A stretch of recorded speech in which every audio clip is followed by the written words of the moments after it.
everyone. Welcome everybody to episode Sharing Reckless and Lamb. This is Bill. We reversed roles there, if you couldn't tell. Because usually I'm the excited one, and then Bill's just like... I'm your fantastic host. I am your fantastic host. My name is Liam. Jizz in my butthole. I'm Bill.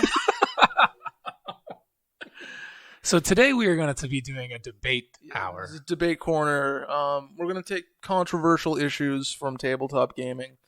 And unlike fucking 4chan and shit where people scream about them, we're going to try to have a measured debate. It's going to be dumb. It'll be bad. But we're going to do it anyway. We're here for you. Just fuck yourselves. This is what we do. This is our daily day. Yeah, we're just going to pick a topic, argue. One of us is going to argue for, one of us is going to argue against. No idea how this will turn out. I don't know if it's going to be entertaining. But I can't think of anything else to fucking talk about today. Yeah, so this is where we are. Will and I are kind of drawing a blank today on the topic. But to be fair, we've been pretty busy. So no, we haven't. I mean, I've been busy. I've had work every day. Yeah, and then you play Heroes of the Storm. Well, I play Heroes of the Storm when I get home. Yeah, okay. It's a good game, man. No, it's not.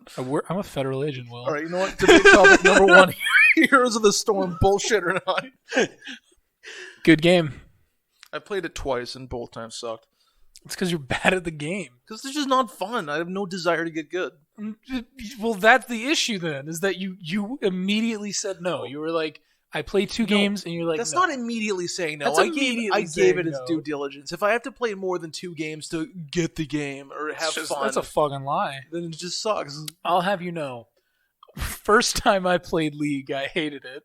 And then I obsessed League over is it awful too. For the next 4 years. Literally the only reason we played League is because everyone else played it. And then once we broke out of the psionic funk we found ourselves in, we realized that game was shit. Yeah, and then I moved to HOTS because it's a good game. Jesus Christ.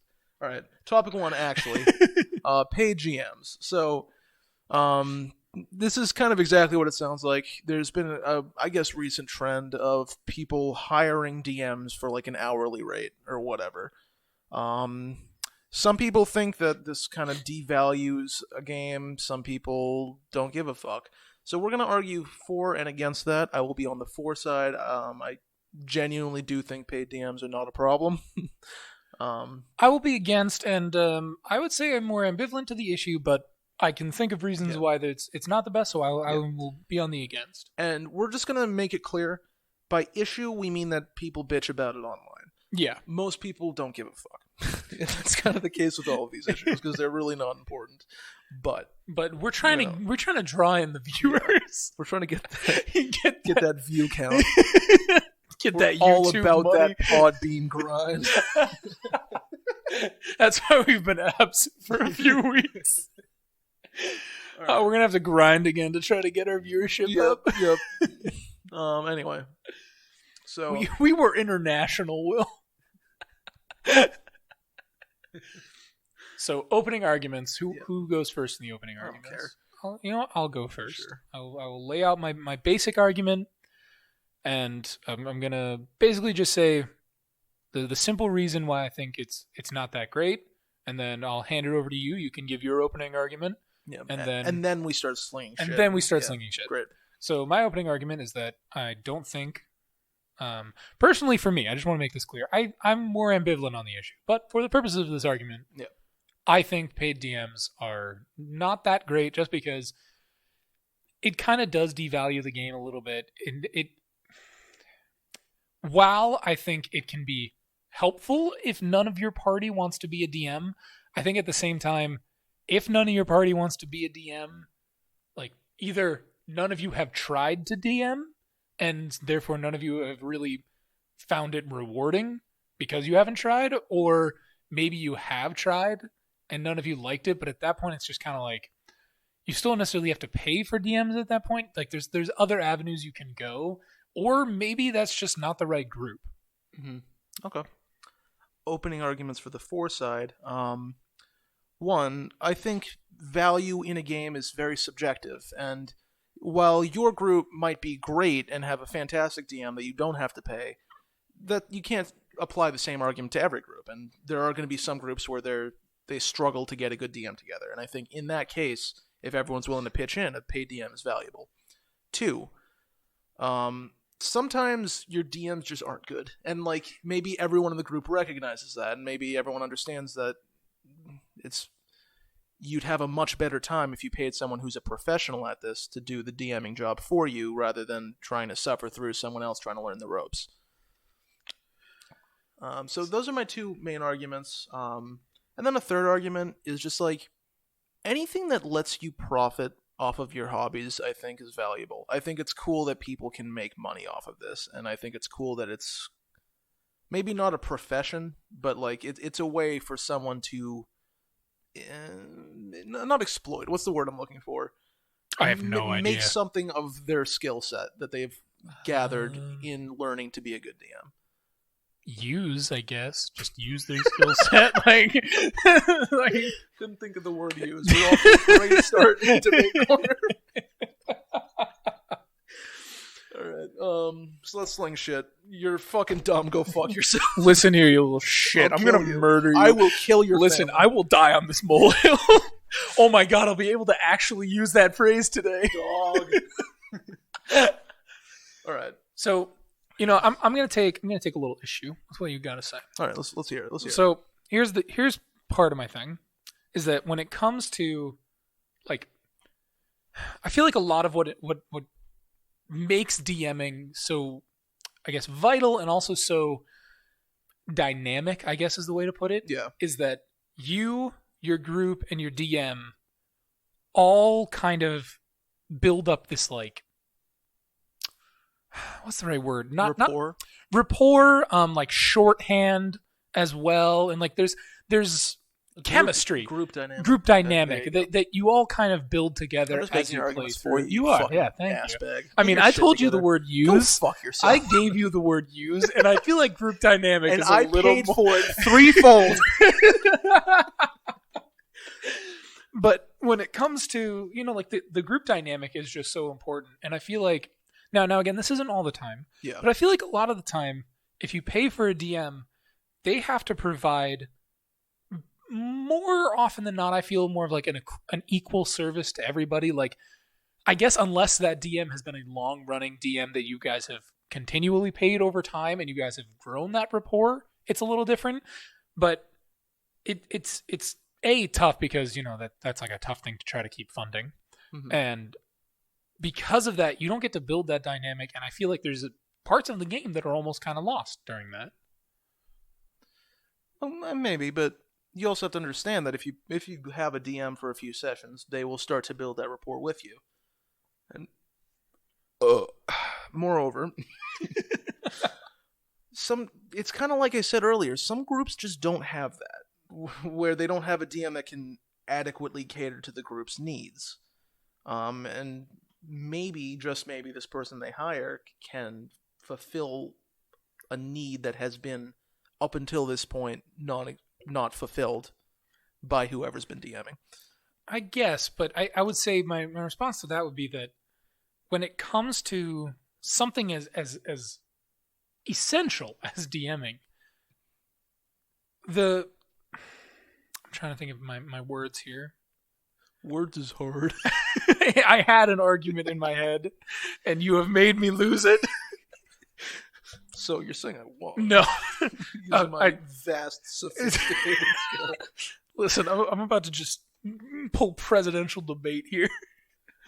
No, that would just be a shit show. Yeah. Listen, you're a nasty woman. I was gonna do the Biden thing.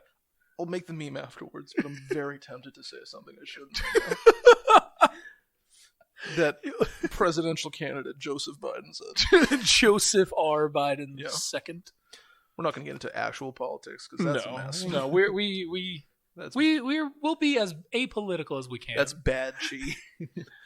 But I remember what I was going to say. I think it is extremely important with something like DMing that it's a skill that every group should at least make an attempt to develop.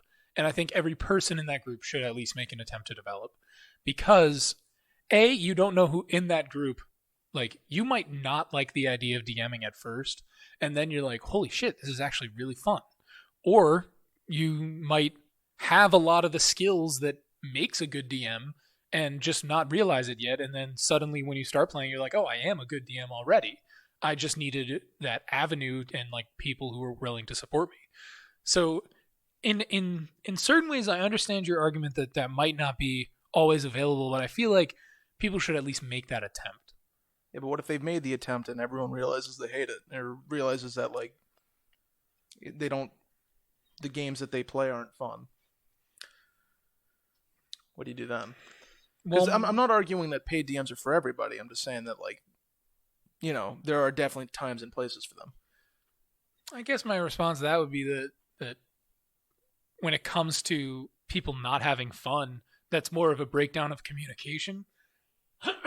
It's more of a breakdown of communication and not necessarily a breakdown in anyone's ability or wanting to be a DM. Sure, but let's be honest, if someone's confident enough to put their skills as a DM out there, not saying that they're all stellar, but chances are they're going to be pretty good. So, you know, maybe you decide as a group that you don't particularly want to try to struggle through and learn the ropes. Maybe you just want to pay someone who knows what they're doing.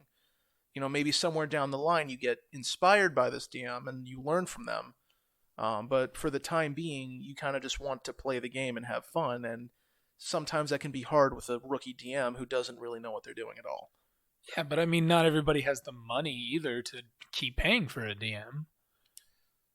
I know, but if you're hiring a DM in the first place, that kind of implies you have the money. Your group might be able to scrounge the money together every now and again, but I would say that sure, the ability to DM is a more valuable skill and would make you appreciate the game more. Sure, but not everyone wants to learn that skill. What I'm saying is that everybody should. You know, like I think that. So you should put a gun to people's heads and force them to be DMs? Yes. All right. Okay. Will? You heard him. Will, you are now a DM. Oh, jeez, oh man. I mean, but like, DMing is a kind of. I love DMing, but I completely get people who find it overwhelming, and it's kind of unfair for a group to force that on one particular person if that person isn't into the idea. Cough, cough. Didn't he want to be? No, he wanted to be, yeah. It's just we still force him to anyway. Yeah. Get back to your fucking pen, Kay. No, you think you're free and you're out and you're done. You're never done. You're never done. It's not over. I was supposed to be in a Call of Cthulhu game with him, and then I got a job. Fucking cry me a river. I will. Dude, you know what sucks having a job? Yeah. Pros and cons jobs. Yeah. You have to start fucking doing things. But back to what I was fucking saying. It's a specific kind of fun, and not everyone gets their enjoyment out of D&D from that. And so should someone be forbidden from playing D&D just because none of their friends want to DM and they don't want to DM? Like, maybe not necessarily.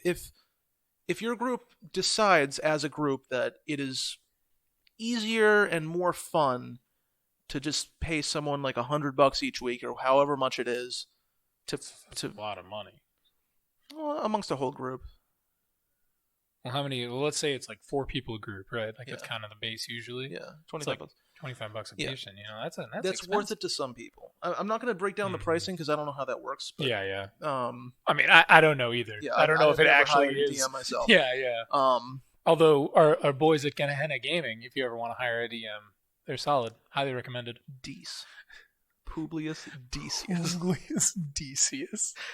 But if your group decides that it's just more fun to spend the money and have someone who knows what they're doing run the game rather than try to learn something that you're not particularly into, because that's kind of the biggest thing with DMing is it's at its best when you have the passion behind it.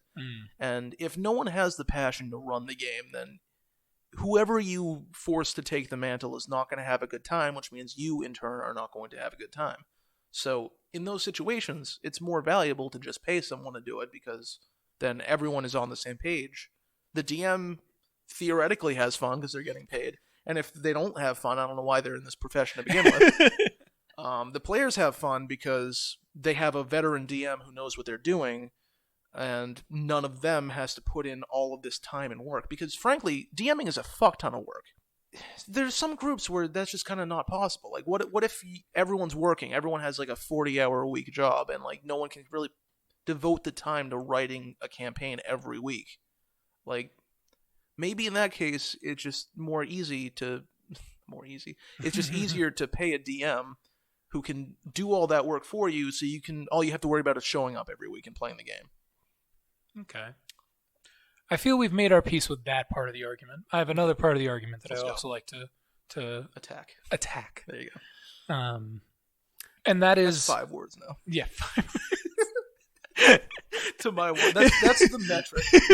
Now, how we won this argument is however many words we have to provide to the other. That would be the best form of best way to measure who won. But my other way I want to attack, I want to destroy, I want to dominate you.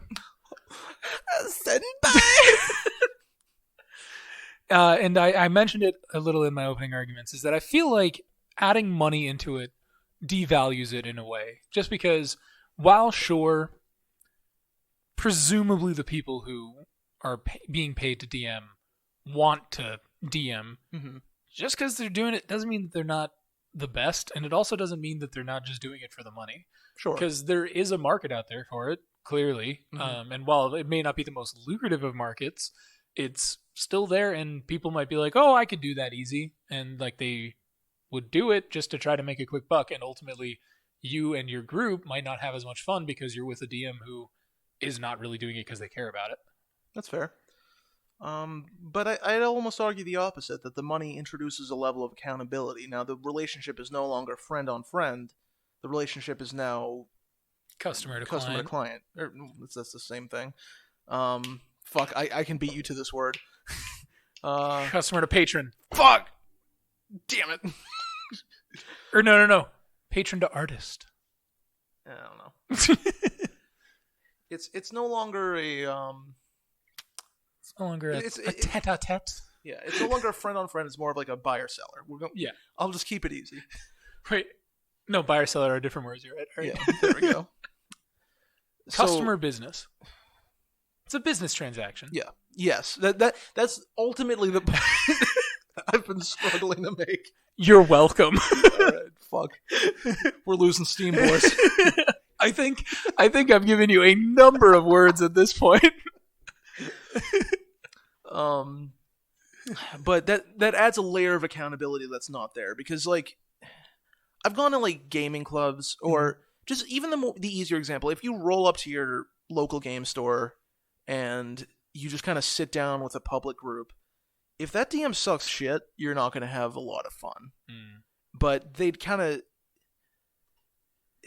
It's almost like you kind of have to forgive them if they're not a great DM, because it's like they're just kind of doing this for fun. It's part of the hobby. Yeah. And there's value in that. Like, absolutely. Like, I'm not trying to discourage people from getting good at DMing. Everyone has to start somewhere, and you're going to stumble before you make it. But if it's more of like a paid transaction, then the dynamic changes. The onus then becomes on the DM to provide a service worth paying for. And because if they don't, they're never going to be called back. Or they're going to get shitty reviews on whatever the DM version of Yelp is, if that exists. Maybe it is just Yelp. It could very likely a DM Welp. Or Yelp, not Welp. Demelp. Demelp. What does Yelp... Does Yelp an acronym? I don't think so. I think it's just the noise. Youth Enterprises Living, possibly. Possibly. Who knows? I don't. I was about to say it's Schindler's Cat. It's Schrodinger's. Where the fuck are you going? Like it might be alive, it might not be alive, I don't know. Well, let's just move on before your dementia takes you completely. Speaking of Joe Biden. Yeah, speaking. Oh, Joe. All right, no more Biden. No more Biden. We have to stop with this. Anyway. Yeah, so top that. Why'd you have to say top that? Because I knew it was going to break you.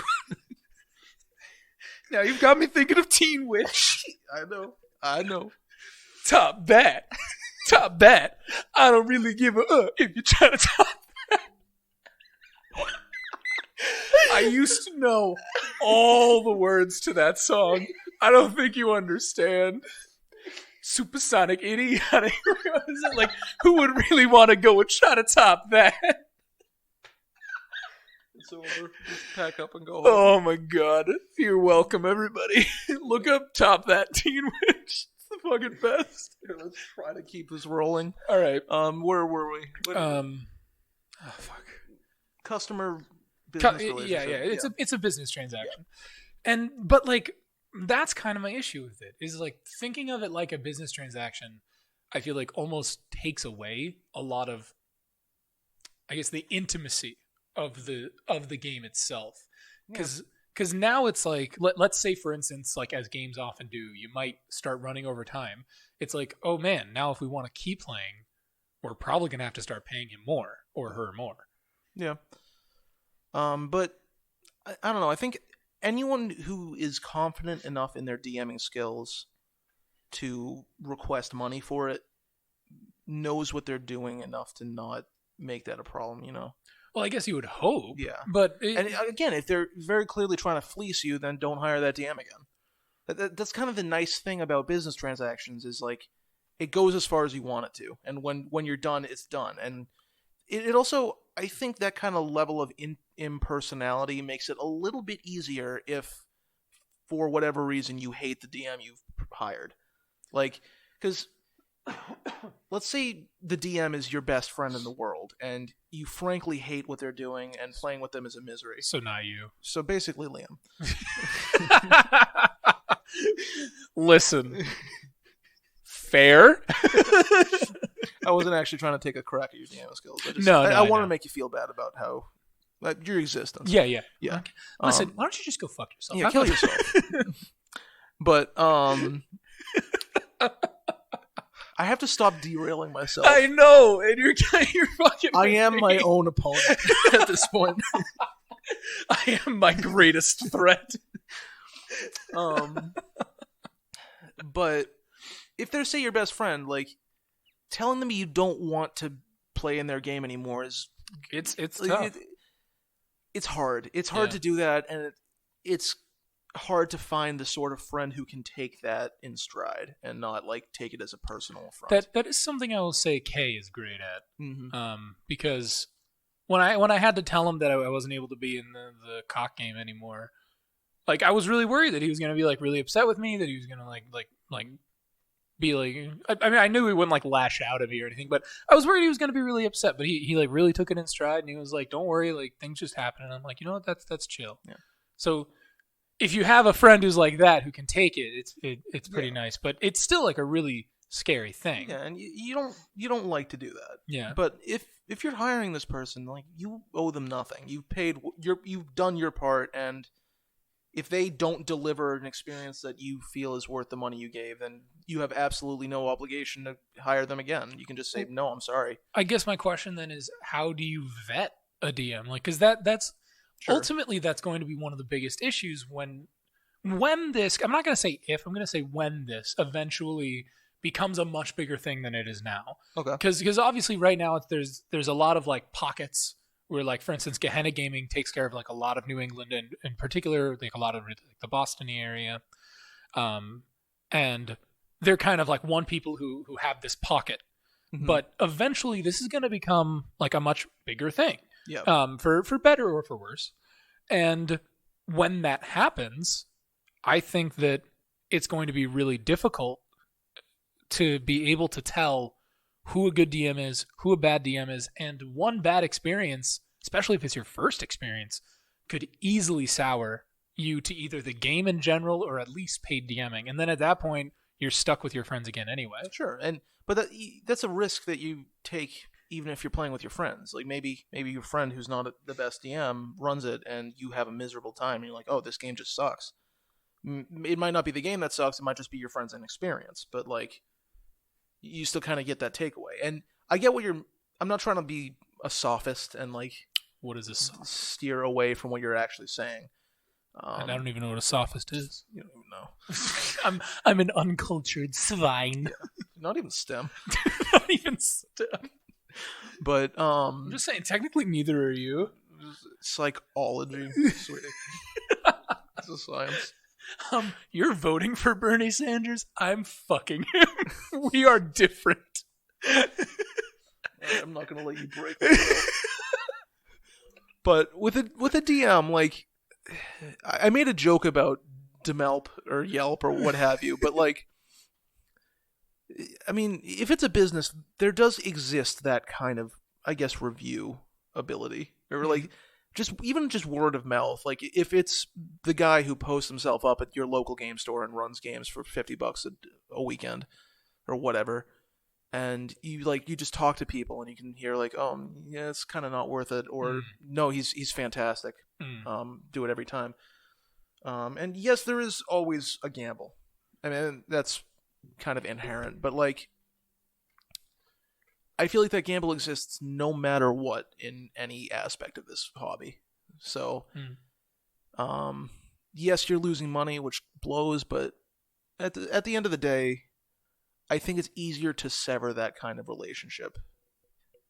And even if you are paying a premium for it, than it is if it's your friend. Okay. I think I've said my piece on my parts of the arguments. Do you have anything you would like to argue further? I'm burnt out. All right, so you've heard our arguments, and now it's time for closing arguments. Since I went first in the opening arguments, you can go first in the closing arguments. I mean, just ultimately, like, I'm not going to say that a paid DMing service is right for everyone. It very clearly is not, but there are definitely groups that either won't function without one or would have a much better time if they paid a professional to do it. And I also just think, again, it's really cool to be able to make money doing what you love. And if you're a fantastic DM, then fuck yeah. Like, if you can get money doing that as, like, your thing, then great. Hell yeah. Fuck goblins, get money. Exactly. Fuck money, get goblins. I don't tell you how to play your game. I got the coronavirus. Yeah. We're done, by the way. We're going to be dead next time, but it's fine. But we'll do it from heaven or hell, whichever one. Probably hell. You've been in the alumnus of heaven or hell. Have you been in the alumnus of heaven or hell? Because Jellicles can, Jellicles do. Jellicles do, and Jellicles can. Jellicles can, and Jellicles do. Jellicles do, Jellicle cuts. Jellicle cuts. Jellicle cats. My closing argument.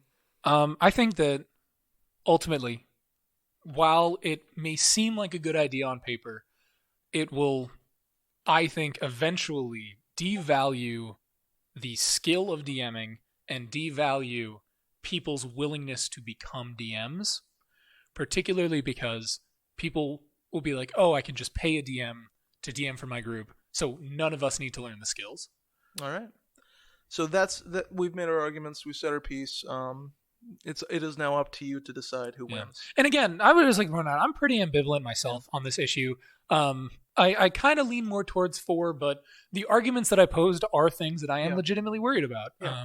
And we've been kind of like lucky in that, we've got good DMs in our group. Yeah. So we can enjoy ourselves that way. But and for that reason, I wouldn't really consider paying for a DM. But again, I've also played in games by Gehenna Gaming at cons for DMs who do it professionally. And even a few of our friends do with Gehenna Gaming too. Well, yeah, they're part of the Legion now. Yeah, and they were a lot of fun. So I can't knock it anymore. Yeah. But whatever. It's the type of thing where personally I would only do it if there was a DM that I trusted enough I'd be willing to pay him. Mm-hmm. That's kind of my feelings on it. Yeah. For instance, Ian over at Gehenna Gaming, I loved him as a DM, and I would pay him so much to DM because he was a great DM, and he was one of those people who, like, immediately we all had chemistry. Yeah, there was a good group dynamic. He just has a great charisma. Yeah, he's a lot of fun. I saw him randomly in Boston. Yeah. Did I tell you that? You did. Yeah. Did you guys fuck? Yeah. He reached into his pocket and he pulled out like 100 PAX East tickets. Like the badges. Jesus. And I was like, what the hell? Like, I was like, oh, that's right, PAX is coming up soon, right? And he's like, yeah, it's tomorrow. I'm like, holy shit. That's $4,000 in yeah, like he just had so many tickets, and I was like, all right, man. Like, I don't know what he's doing with them all, but there's the high roller. All right, let's So, move on to subject 2. What is subject 2, Will? Cover charges in game stores. Now, you and I both feel the same way about this. I hate it. It's true, Yeah. and so do I. But I'm going to try to argue in favor of it. And I will So try. we'll see how that goes. I think. Do you want to start the opening arguments? Sure. Just because I think I actually no, you can start because Okay. I think I have the bigger mountain to climb. So I think You want a little bit of time to figure it out. I know what I'm going to say. It just I think it sounds better if I'm following you up, and I want to win. So, you can go first. Okay. So, basically, my feelings on cover charges that I'm very against them. I think people are coming to your store anyway. People generally, when they come to your store, they either have enough rapport with the owner because they've bought many things there before and will continue to buy things there again, or because they're there to buy something, and then while they're there, they might also stay, much like you and I do with our local game store. Yep. And because of that, having a cover charge would either kind of devalue, I know we keep using that word, but in my opinion, it kind of devalues the idea of the customer. Like it makes a lot of customers feel like, I've already given you my money, why do I have to give you more money? Mm-hmm. Especially if it's your local store that you go there all the time. And the other thing is, like, it can even drive away customers. Like, if I know a store has a cover charge just to open play a game, like that I already own or something, like it's one thing if it's a store that, like, you know, those board game cafes that are around now. If you're like renting a game. Yeah, if you're like renting a game, like that's one thing. Mm-hmm. But if you're like a game store where you explicitly sell games, then I feel like having that cover charge would drive away more customers just because like they don't want to pay. Like they could either go to your store, pay to play, and pay for everything that they want to buy, or they can stay at home and play the game. Mm-hmm. And if they want to, they can come to your store to buy something if there's something they absolutely need. Yeah. So those are my feelings. Okay. So what I'd argue in my opening statement is that owning a game store is cutthroat. It is very, very hard to turn a profit. As an aside, if you're thinking about opening a game store, do not, because you will. Like, I'm being deadly serious. If you do not have like a ton of fucking money that you're willing to spend on what is effectively a hobby, then you are not going to make a dime off a game store. You need to put so much into it before you start seeing the slightest profit. It's you know how they say, like, when you start a business, you probably won't see your own salary for about a year. Yeah. Think about that like for a game decade, stores. Yeah, and then make it way more hardcore. Because unlike, I guess you could say, like a supermarket, your product doesn't go bad, but also not everybody wants to buy your product. I'm going on a tangent now, but I want to talk about this because this is important. Yeah. It doesn't go bad, but it also does go bad. Because, like, it's... Look at Clan War, for instance. Exactly. Like, games fall in and out of popularity all the time, especially if you have shit like Warhammer or Magic, where new shit gets released a lot, and it kind of, like, marginalizes a lot of the old shit. So... let's use the supermarket example. Like, let's say your steaks are going bad. Like, all right, I lost $50 worth of steaks because they expired. Sucks. But all right, I throw it out. I get new steaks, and people will buy those because no one's gonna stop buying steak, really. Yeah. But let's go to Warhammer. I'm sorry, a game store. Let's say I'm buying Warhammer. I order a bunch of Primaris Marine models. They sell great when the models are new and when it's like a new edition, but 6 months down the line when they've started releasing, like, I don't know, Gene Stealer cults or whatever the fuck, people don't really want to buy the Primaris models anymore. Or new Marines. Yeah, and because, like, the people who want them have them. The people who want the Gene Stealer cults are going to buy the Gene Stealer cults. So now you have all these boxes, and I've seen this a lot, where you walk into a game store and they just have rows upon rows of the same models. Every single week you go into that store and you see the same shit. And so, like... just because no one wants to buy it anymore. They don't sell. And, like, that is a massive risk you run as a game store. And you also kind of have to get new inventory all the time, because if you don't have new shit, no one's going to buy anything from you because no one wants what you have. And if you don't sell your old shit, then it's just going to sit on the shelf and eat up space for the new shit. That's why sometimes when you see a game store and you're like, oh, why don't they have this thing? Like, it's such a cool thing. It's because most of the time that thing might be interesting to you, but it probably doesn't sell well. Yeah, exactly. And game stores, every store has to play it smart, but game stores really need to watch markets. They really need to watch what sells and what people are asking for. And especially if they especially if they primarily traffic in Magic. Yeah. Like, that is cutthroat. That you have to basically watch it like it's the goddamn stock market. Yeah. And because prices can change on a dime for some reason in Magic. Exactly. And then you also have fucking speculators that come in and buy out a bunch of product, and they artificially inflate the price. And so now the highly sought after products go like that, and now you don't have anything good on the shelves, and no one goes to your store anymore because you don't have anything good on the shelves because the speculators bought everything. So like today, we were at our local store today, and I looked at a card and went, "Why is that card $150 in foil?" Foil is just a holographic, shiny, whatever you want to call it. Well, when I was a kid, I did not call it foil. I called them holographic. Well, it's because you're dumb. Well, it's just because that's what my brothers called it. So if any kids are listening, I don't know why they would be. Get the fuck out. Why are you listening? But if any children are listening, foil means holographic. But it was $150. Yeah. And I turned to one, I was like, why is that $150? And he was like, oh yeah, it's just a really good card.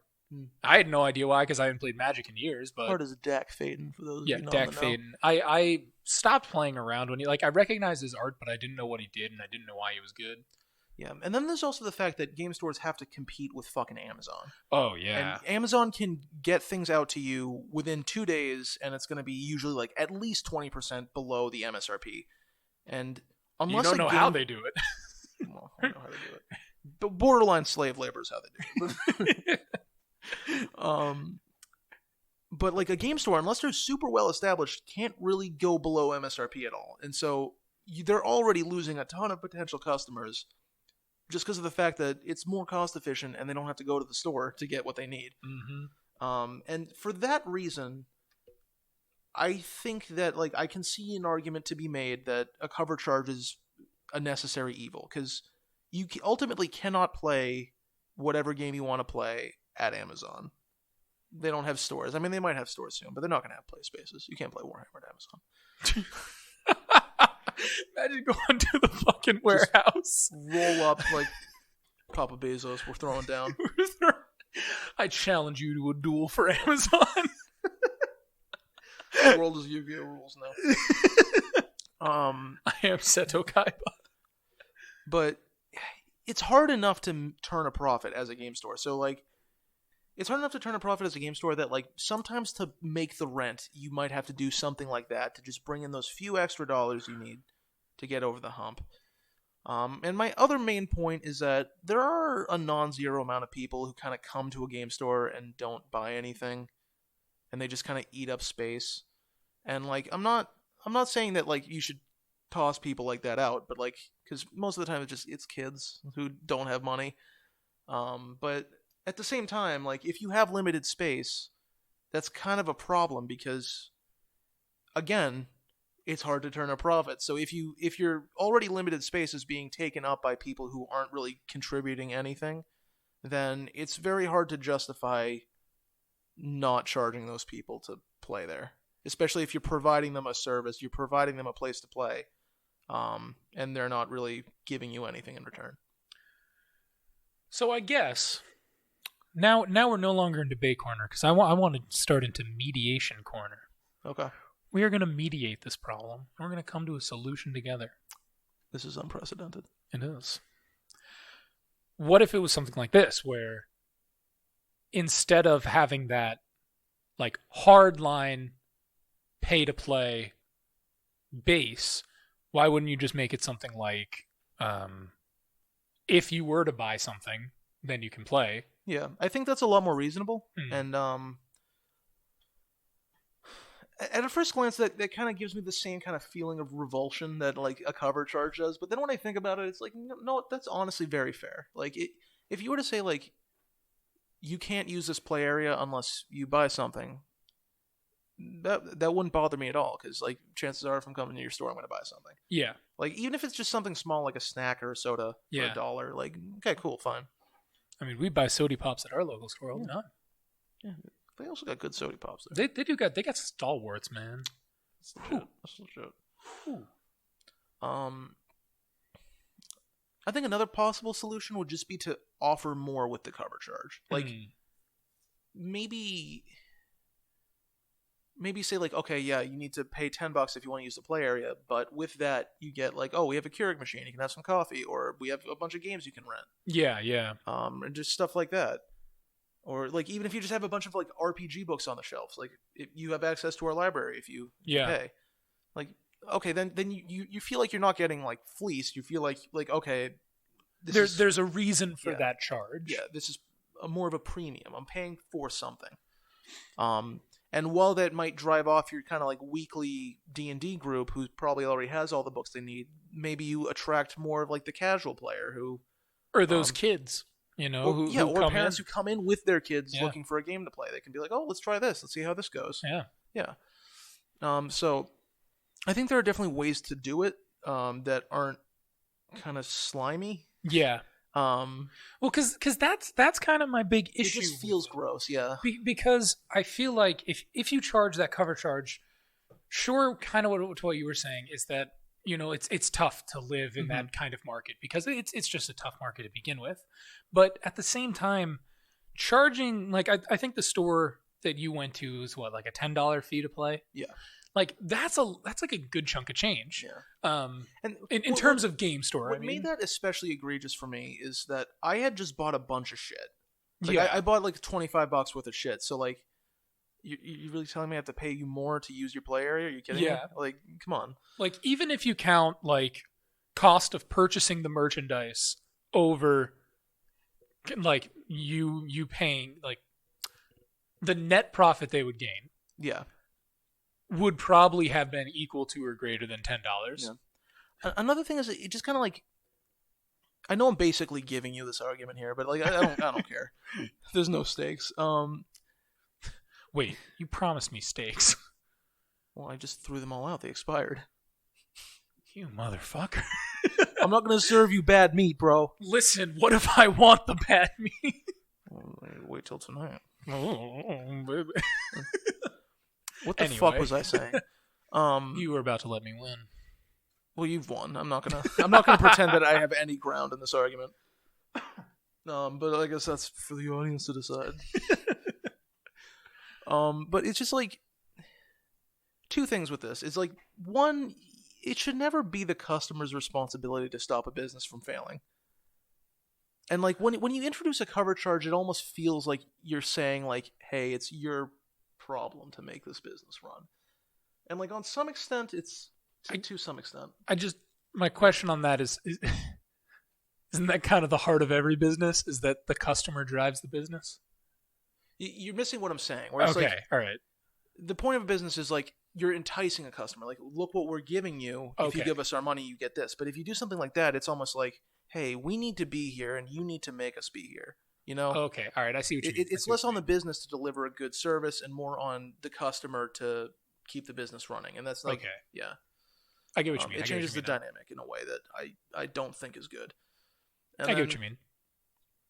It's also just like, how much money do you lose by like turning people away?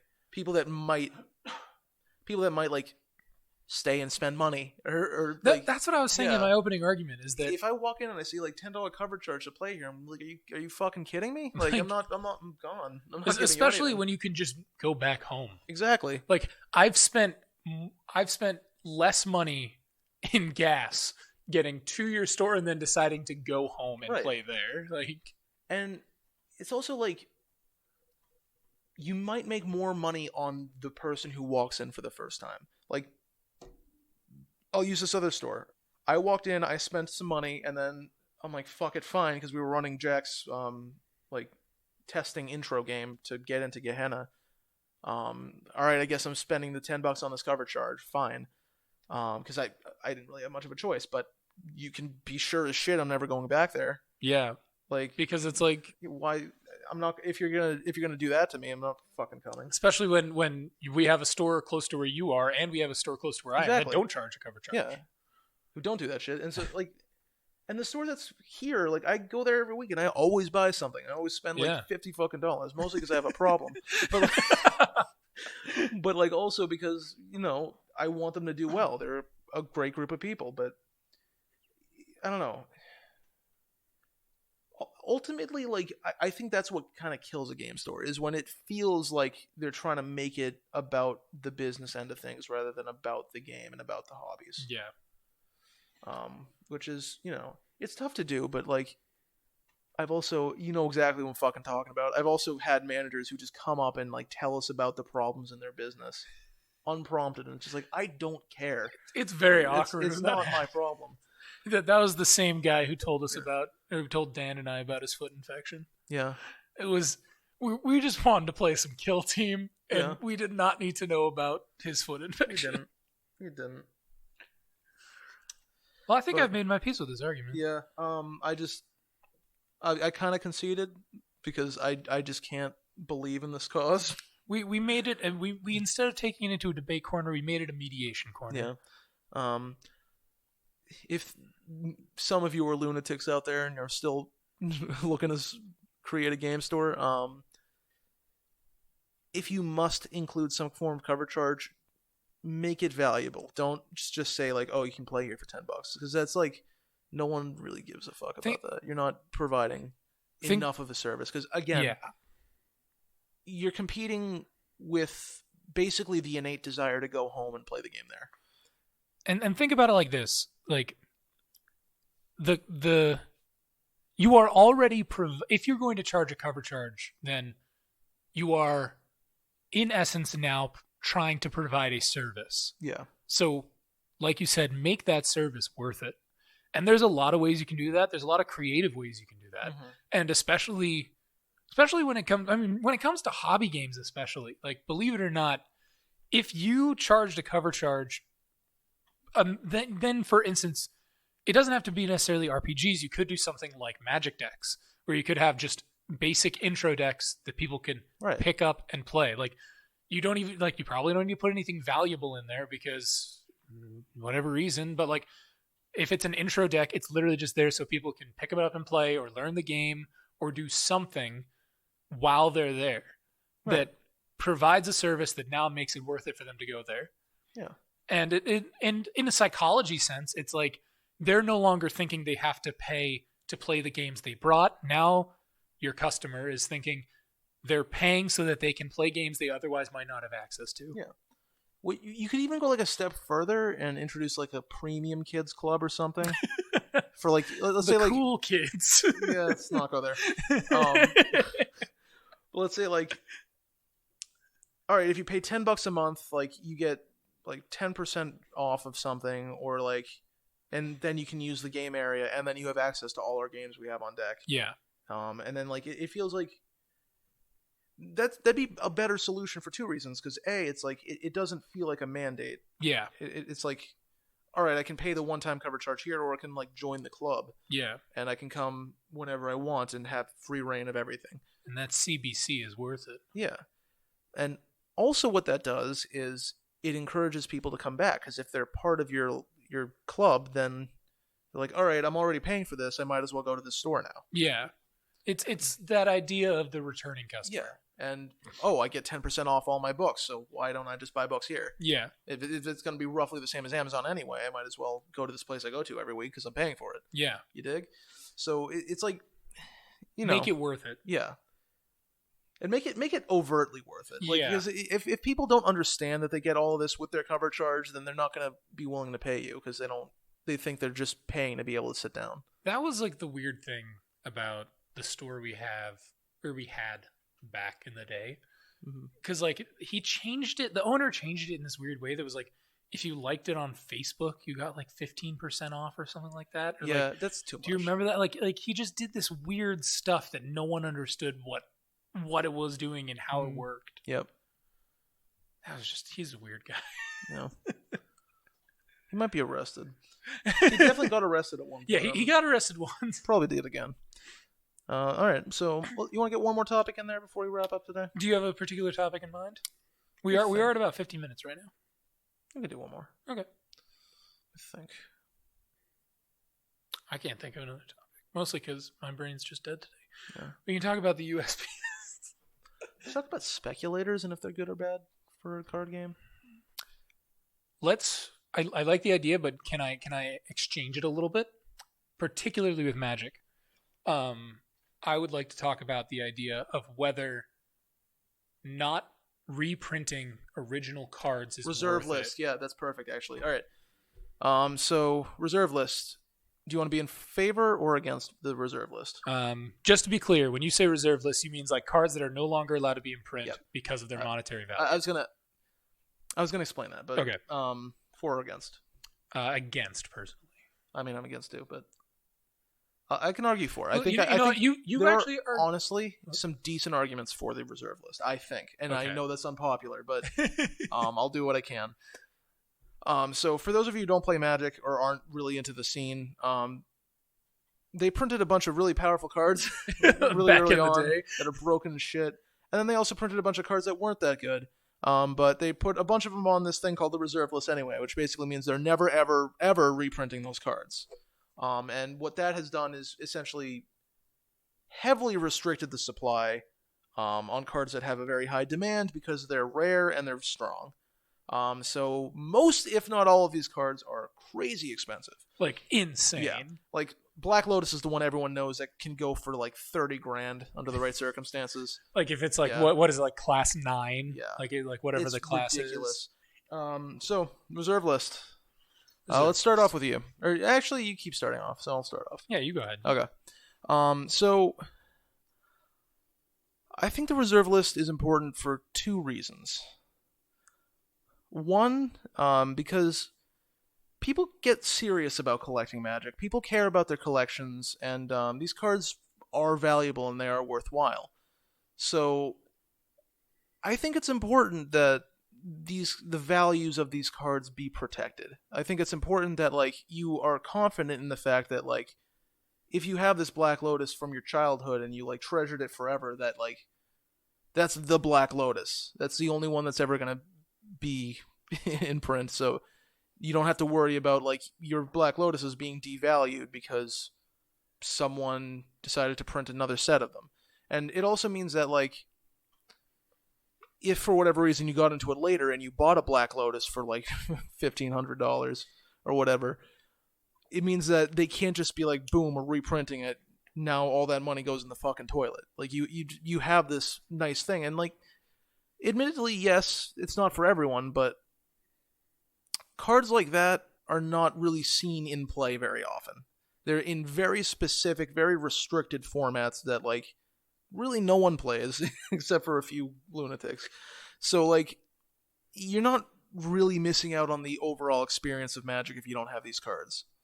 And if you're the average player, you don't care because you're never going to play with Black Lotus. You're never going to play in a format where Black Lotus is allowed because it's been banned to shit because it's crazy good. And if you're the sort of collector who wants to have this luxury high value item, you can be confident in knowing that it's not going to lose its value. The second reason I think the reserve list is good is because it stops cards like that from being reprinted again. And power creep is a definite issue that you see in card games. Like, look at Yu-Gi-Oh! If you take like first generation Yu-Gi-Oh cards and compare them with whatever set they've just printed, like it's night and day. There is no chance. Even like the set before has no chance of competing with the new set because they just keep stacking and stacking and stacking, and like it gets to the point where I've seen Yu-Gi-Oh cards at like $50, like playable staple cards that are like $50-$60. But when the next set comes out, they're worth nothing because those cards are shit now. They don't do anything. So like it means that if you're trying to keep up with the game and you're buying these cards, they're just going to become irrelevant anyway, so there's no point in buying them. And like Magic does kind of have that problem because the newer cards they print are not going to ever be put on the reserve list. But at the same time, it means that that kind of like power level is put on a list to like never be touched again. And so that Pandora's box is not going to be unsealed, and it helps, even if only slightly, to mitigate the potential for power creep. So My argument Yep. is that effectively, when it comes to the reserve list, I don't think it's really that worth it. I think that limiting the amount of cards just because a certain number of collectors have them and value their money, like, and value their monetary value, takes away from the idea that this is a game. Okay. And I think part of it kind of feeds into that idea of, like, I guess that magic bro mentality. You know those total magic bros. Like, you know exactly who you're talking about. Like, there are like gym bros out there who are like douchebags about the gym. Like, they're magic bros who are douchebags about magic. Yeah. One notable person I know of, Will. And so that's one aspect where I think it really feeds into this idea of, like, kind of being a douche about the game.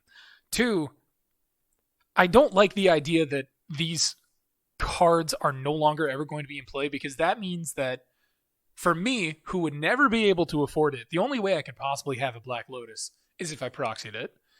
And, like, sure, I can do that, but I don't want a Black Lotus because I want to make the most powerful decks. I want a Black Lotus just because I want a Black Lotus, man. Why can't I just have that?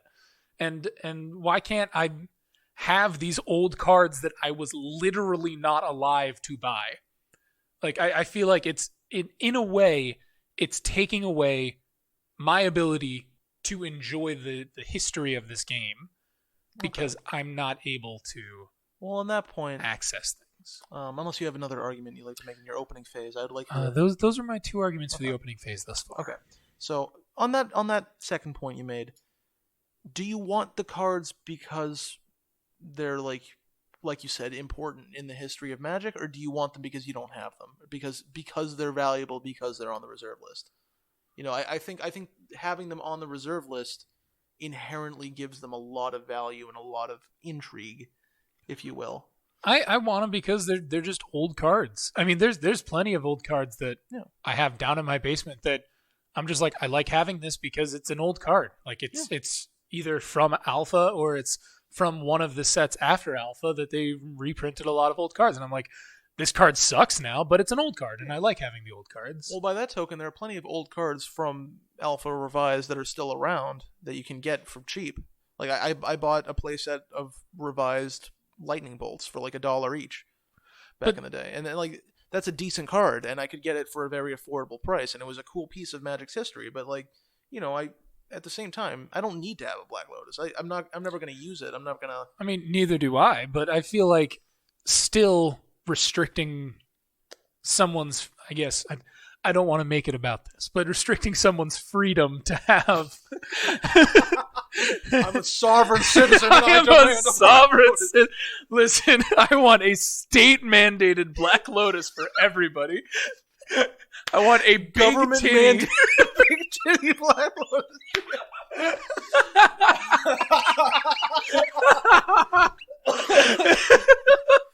Oh my god. But yes, part of the reason I want them is because they're valuable cards, but just because something's like a valuable card doesn't mean I also just don't want it because I like it as a card. I mean, for instance, Jace Mind Sculptor. That's a valuable card, but I don't want Jace Mind Sculptor because to me, it's not an interesting card, I guess you could say. I don't know the exact word for it, but to me, it's not something that... And I was alive for Zendikar when it first came out, and I knew about it, but I never... Maybe in my younger days when I was like, you know, trying to be the best in the world at the game, I was like, oh, I want a Jace Mind Sculptor because he's $120. But now I'm just like, why would I ever want a Jace Mind Sculptor? Because he's not interesting. Well, to me, something like Black Lotus, maybe not the other Power 9, but Black Lotus is just one of those cards that it's just like, oh, it's Black Lotus. Like, it's such a recognizable and such an interesting card that, like, people who, like... And I understand that, but I feel like part of the fame in Black Lotus is the fact that it can go for $30,000. I feel like if that wasn't the case, and it was like they printed these anniversary edition sets where you can get it, and it's like now a 50-cent card because it's fucking everywhere, it'd be like, oh, that's neat, but who cares? You know? Well, I guess my answer to that would be they've done these like anniversary edition things before in limited runs. Well, It's not like I'm saying flood the market with them. I'm just saying it would be nice if they at least reprinted them even in a limited way. Because if you did that, it at least gives people the ability to access them again. sure, but you have to understand that like thousands of dollars are tied up in these cards. Like if you have, if you, I'm trying to word this. There's a mindset to collectible card games where it's about the collection and not about the game. And I think that is a very valid way of approaching it if that's how you like to approach it. I think Pokemon's another good example where Pokemon, like, I don't find that game all that fun, but I could definitely see myself putting a lot of money into it just because I like the cards. I think they look good. Mm-hmm. I want to collect them. And I think that could be true for Magic too. But if you're the collector and you have these like super powerful, super premium, like old ass cards that you put 30 grand into, and then all of a sudden Wizards is like, oh, here we're reprinting like Legacy Edition, and here's like all the old cards again. Suddenly, like, you just lost $5,000 worth of cards because your cards just took a nosedive because they reprinted them. And I think that like cards like that, which very clearly have no place in the game because they're just too good. I think it's important to kind of keep those locked at a value, at like a consistent level, just so the people who are like those high level collectors can, you know, be proud of their collection and enjoy what they have and not have to worry about like losing thousands of dollars worth of value. I guess my counter argument to that would be, how many people are there out of everybody who plays Magic who actually has a Black Lotus? Like, how many are there? Because I'm certain they're a minority. I can't answer that because I don't know. Oh yeah, I figured that, but I'm certain it's a minority, and sure, but I don't like the idea that we're limiting everyone else's ability to have cards because a small group of people has enough money to buy them. Okay, but that's, I think, a fatal... communism. Yeah, get out. I think there's a fatal assumption you're making in that everyone who has these cards is a rich douchebag that can piss money out their asshole. Like, sorry, I'm gonna keep it in, but piss money out their asshole.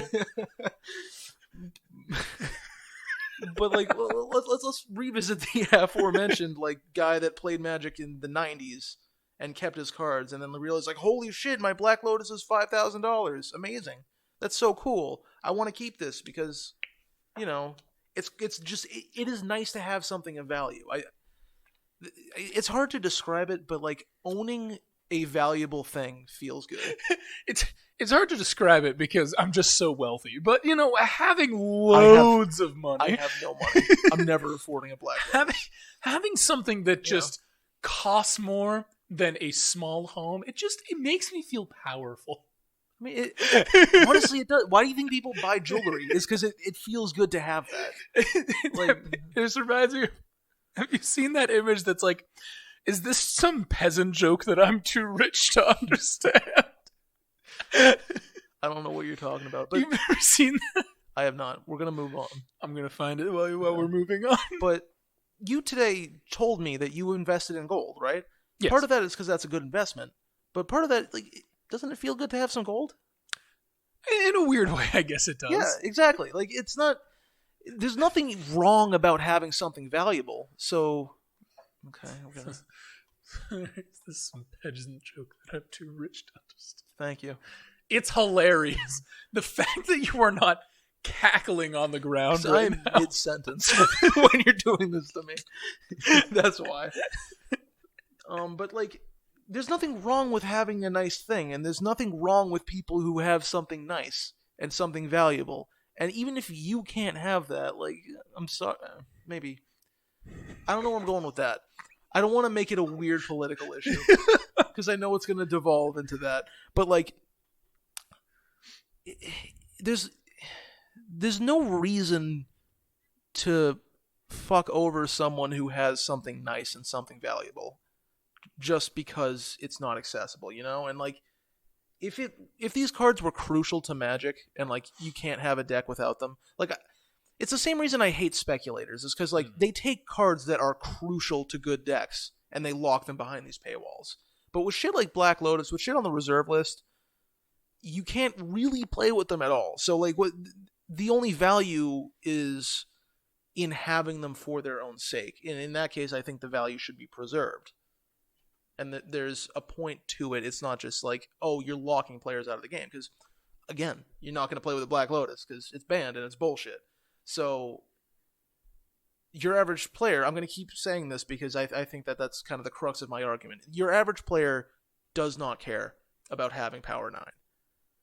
So, I don't see a particular point in making it super accessible to the point where it devalues the people who do care about having Power 9 because they're collectors and they want to have the nice thing.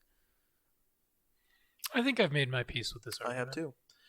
And now that we're in like the post-argument phase, I am conflicted on the reserve list because I just argued heavily in favor of it, and I do feel that yes, it is.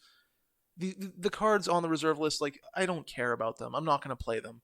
Like, the only reason I'd want one is because, like, it'd be something I could have on my mantle as, like, my... resistance. But, like, this is my master. Exactly. But that's because it's valuable, and it's because it's old. It's like that... So you kind of in this catch-22 of, like, oh, if you print it again, then it's not going to be valuable, and then if it's not valuable, then I don't care about the card. But at the same time... I do also get the idea that, like, maybe you are the sort of person who does want to play Vintage and, like, whatever, and most of the time people will let you get away with proxying, especially if you're playing casual. You can just say, like, this is Black Lotus, and it doesn't ultimately matter, but...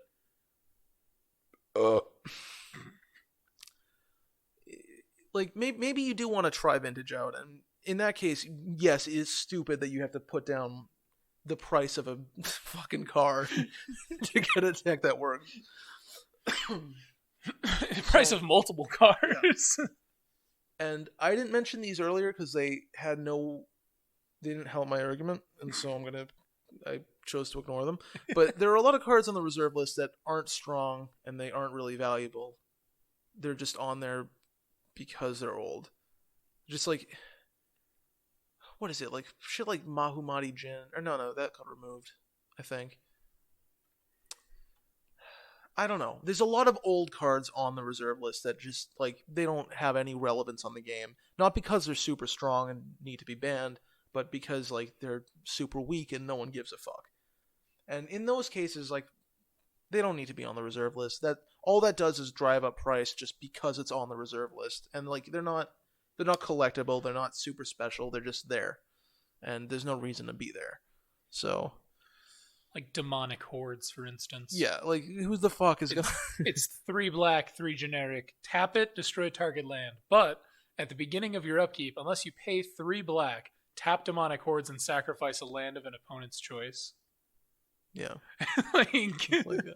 It's like, oh, I get to destroy a land maybe once, until it's no longer useful. Yeah, so... I don't know. I don't see it going away ever, because I frankly think there's no reason to get rid of it. Like, I mean, I don't agree with having the reserve list. I think there are more elegant means of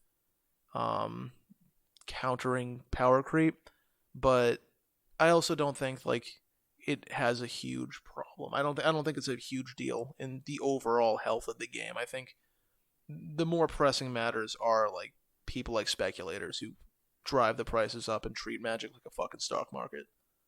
That's the shit I hate. Yeah. But yeah, that's been 3 debates. Serendib Jin. Flying. At the beginning of your upkeep, sacrifice a land. If you sacrifice an island this way, Serendib deals 3 damage to you. When you control no land, sacrifice Serendib Jin. And he's a 2 blue, 2 generic. It's like, he's on the reserve list. Yeah, like, why? Some like hard-hitting cards. Can't have that in standard. I tell you what. I mean, he's 4 mana, I suppose, for a 5/6, but still. There are cards now that vastly eclipse that. That's not even like remotely on par. I mean, you probably don't remember this. I barely remember this because I was too young and barely into the Magic scene at the time. But what was that dragon that used to be like the best dragon around? Oh yeah, Shivan Dragon. Shivan Dragon would clean house, but if you put Shivan Dragon even in like the average standard set, it gets clowned on because it's not good enough anymore. Oh, Shivan Dragon. Yeah. All right. So this has been Debate Corner on Tabletop Trainwreck. This is kind of a weird one, but this is mostly born of our inability to come up with a real topic. So you got this. If you liked it, maybe we might do it again. Yeah. It was kind of fun. For those wondering what Shivan Dragon is, by the way, it's 2 red, 4 generic, so a 6 total converted mana cost. With flying, he's a 5/5, and get this, you pay 1 red mana, and he gets +1/+0 until the end of turn. Oh my god. Oh my god. So, he's an amazing card, basically. Unbeatable. All right. But this has been Tabletop Trainwreck. I'm Liam. You can find us on Podbean, Spotify, Google Play, YouTube, iTunes, everything. You can find us on LG refrigerators, probably. I'm certain we're gonna go on your home and put us on the fridge. That's a service I give to you for $0. Free. No cover charge. No cover charge. Listen, you give me a call. Day or night. Day or night. I will be there breaking into your home. Unless you're here at work. I was about to say your work, but I will leave unless work you're to break. Listen, I'm so committed to breaking into your house that I will leave work to do it. And I will leave the USPS. Actually, I'll already just be at your house. You'll be on the job. Yeah, exactly. So, all right, let's just cut this short before. Bye. In classic ending tradition.